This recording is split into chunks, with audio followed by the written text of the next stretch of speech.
केंद्रीय वित्त मंत्री निर्मला सीतारमण ने आज संसद में 2026-27 का आम बजट पेश किया, लेकिन आम आदमी को लुभाने वाला कोई बड़ा ऐलान नहीं किया। उन्होंने पश्चिम बंगाल, तमिलनाडु, केरल, असम और पुडुचेरी जैसे चुनावी राज्यों के वोटरों को लुभाने के लिए भी कोई घोषणा नहीं की।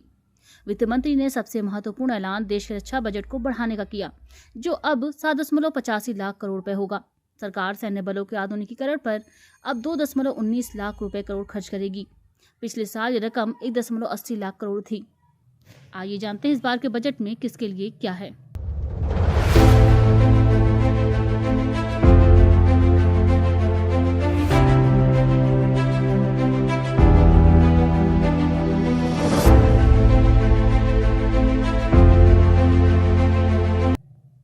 Income tax. आम बजट में आयकर स्लैब में बदलाव नहीं किया गया है। रिटर्न फाइलिंग के लिए 3 महीने का एक्स्ट्रा समय दिया गया है। इनकम टैक्स फॉर्म रिडिजाइन किए गए हैं ताकि आम लोग उसे आसानी से भर सकें। स्वास्थ्य। बजट में कैंसर की 17 एडवांस दवाओं से कस्टम ड्यूटी हटाने का ऐलान किया गया है। ये दवाएं विदेश से आयात होती हैं। इसके अलावा हीमोफीलिया, सिकल सेल और मस्कुलर डिस्ट्रॉफी जैसी 7 दुर्लभ बीमारियों की दवाएं भी ड्यूटी फ्री कर दी गई हैं। आयुर्वेद। देश में पहली बार 3 आयुर्वेदिक एम्स बनाए जाएंगे। आयुर्वेदिक दवाइयों की टेस्टिंग के लिए नेशनल लैब्स भी बनाई जाएंगी। भारत को ग्लोबल लेवल पर बायो फार्मा प्रोडक्ट के उत्पादन का हब बनाया जाएगा। अगले 5 साल में देश भर में 1 lakh specialist health care professional तैयार किए जाएंगे। इस पर 10,000 करोड़ रुपए खर्च किए जाएंगे। Girls education. देश के हर जिले में गर्ल्स हॉस्टल बनाया जाएगा। देश में इस समय 789 जिले हैं। छात्राओं को विज्ञान, प्रौद्योगिकी, इंजीनियरिंग और गणित की शिक्षा देने पर भी विशेष जोर रहेगा। महिला। लखपति दीदी की तर्ज पर महिला स्वयं सहायता समूह की उद्यमी महिलाओं के लिए शी मार्ट बनाए जाएंगे।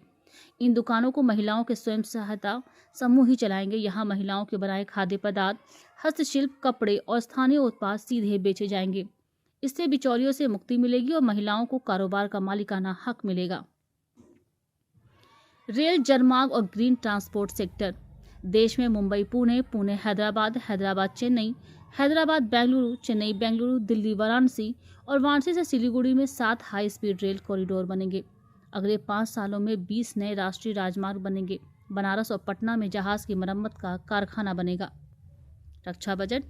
देश का रक्षा बजट 16% बढ़ाकर 7,84,000 करोड़ कर दिया गया है। पिछले साल ये रकम 6,81,000 करोड़ थी।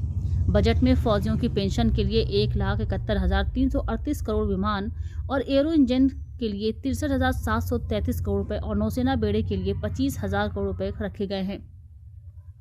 खेती, मछली पालन। किसानों की आय बढ़ाने के लिए सरकार का फोकस पशुपालन जैसे व्यवसाय पर भी होगा। इससे नौकरी और रोजगार के अवसर बनेंगे। मछली पालन को बढ़ावा देने के लिए 500 तालाबों और अमृत सरोवरों का विकास किया जाएगा। हैंडलूम।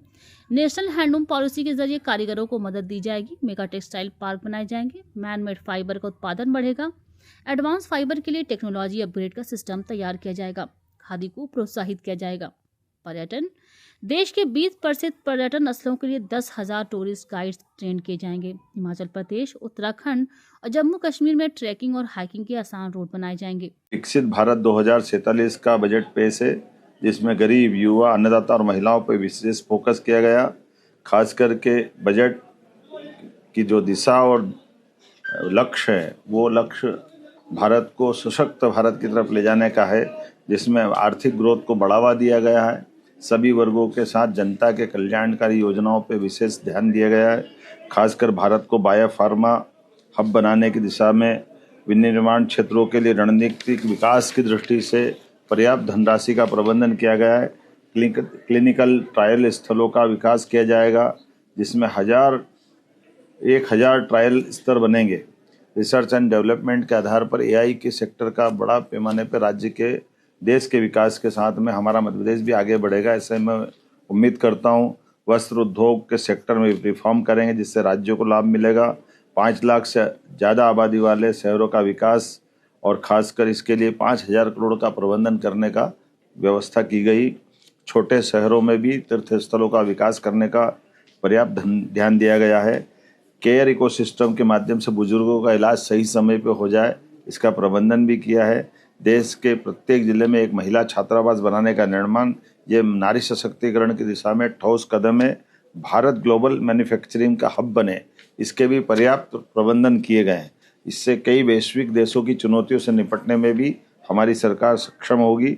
गंभीर बीमारियों के लिए दवाई सस्ती करके ये सच में बड़ा काम किया है, जिसमें बीमारों के लिए कोई वर्ग का भी हो लेकिन गंभीर बीमारियां हैं, उसका इलाज बड़ा महंगा पड़ता है। ऐसे में दवाई के सस्ती करना, माननीय प्रधानमंत्री जी को, माननीय वित्त मंत्री जी को बधाई देना चाहूँगा। खास करके पर्यटन स्थलों पर हजारों गाइड रख करके रोजगार के नए मार्ग को ढूंढने का प्रयास किया गया है। आर्कियोलॉजी की दृष्टि से, पुरातत्व की दृष्टि से जो रिजर्व स्थान है उनको भी टूरिज्म की दृष्टि से खोलने का जो निर्णय किया गया है, इससे हमारी प्राचीन विरासत को भी लोग जानने समझने के लिए अवसर लेंगे। और ऐसे में विदेशी पर्यटकों को लाने के लिए 2% टैक्स की कमी करते हुए उनके लिए जो विशेष सौगात दी, जिसके आधार पर वैश्विक स्तर पर टूरिज्म के सेक्टर में भारत का स्थान और बढ़ेगा। जिला अस्पतालों को अपग्रेड करने का निर्णय किया है। इनकम टैक्स के में छोटे करदाताओं के लिए प्रक्रिया आसान की है। सभी वर्गों के साथ जनता के कल्याणकारी योजनाओं पर विशेष ध्यान दिया गया है, जिसमें राज्यों के लिए 1,40,000 करोड़ का अनुदान देने का निर्णय किया, जिसमें मध्य प्रदेश भी लाभान्वित होगा। मध्य प्रदेश तो टेक्सटाइल के क्षेत्र में भी, जब पीएम मित्र पार्क का उद्घाटन हमने भूमि पूजन माननीय प्रधानमंत्री जी के माध्यम से किया था, जिसमें 3 लाख से ज़्यादा लोगों को रोजगार मिलेगा। 6 लाख से ज़्यादा कपास उत्पादक किसानों के लिए पूरा मालवा निमाड़ एक तरह से एक नई छलांग लगाने के लिए हमने पिछले समय उसका भूमि पूजन कराया। इससे इस बजट के माध्यम से वैश्विक स्तर पर कॉटन के कपड़े, रेडीमेड गारमेंट्स, सभी प्रकार के सेक्टर के लिए अनोखी और बहुत दूरगामी दृष्टि से नीतियां बनाई गई है, जिसका लाभ पूरा देश उठाएगा, मध्य प्रदेश उठाएगा। मैं अपनी ओर से, मध्य प्रदेश सरकार की ओर से, प्रदेश की 9 करोड़ जनता की ओर से आज इंदौर में मैंने इस कार्यक्रम में शामिल होकर के बजट भी सुना। बजट से जुड़े हुए विविध अलग अलग श्रेणी के विद्वानों के साथ संवाद भी हुआ, उनके विचार भी जाने, और उनने सबने एक मुक्त कंठ से एक मत होकर के बजट की तारीफ की। ये आनंद का विषय है। मेरी अपनी ओर से बधाई। जो बजट है मध्य प्रदेश में, इसके हिस्से कुछ नहीं लगा। देश को 14 साल 12 साल पहले देश को जो सद्भाव दिखाए गए थे कि रोजगार को लेकर, शिक्षा को लेकर, स्वास्थ्य को लेकर, ग्रामीण अर्थव्यवस्था को लेकर, शहरी विकास को लेकर, बड़े शहर बनाने को लेकर जो हालात है आज बद से बदतर होने लगे। महंगाई को लेकर अलग अलग बातें हुई थी। अभी शिक्षा, जिसका आंदोलन पूरे देश में चल रहा है कि जो नए कानून आए उसमें यूनिवर्सिटी में रोजगार की बात हुई, स्वस्थ शिक्षा की बात हुई, रोजगार में पारदर्शिता की बात हुई, पेपर धांधली को रोकने की बात हुई, नौकरियों में 2 करोड़ नौकरियों की आवाज उठने लगी। तो मोदी जी ने छात्रों में कैसे वैमनस्य पैदा हो उसकी तैयारी कर। यानी ये जो सोच है, ये लगातार हिंदू मुसलमान की बात करती है, लगातार जात पात की बात करती है, लगातार अलग अलग तरीके से विभाजन कैसे हो देश में, उसके लिए इन्होंने कमर कस ली है, इसलिए कि उनको सत्ता में बैठना है।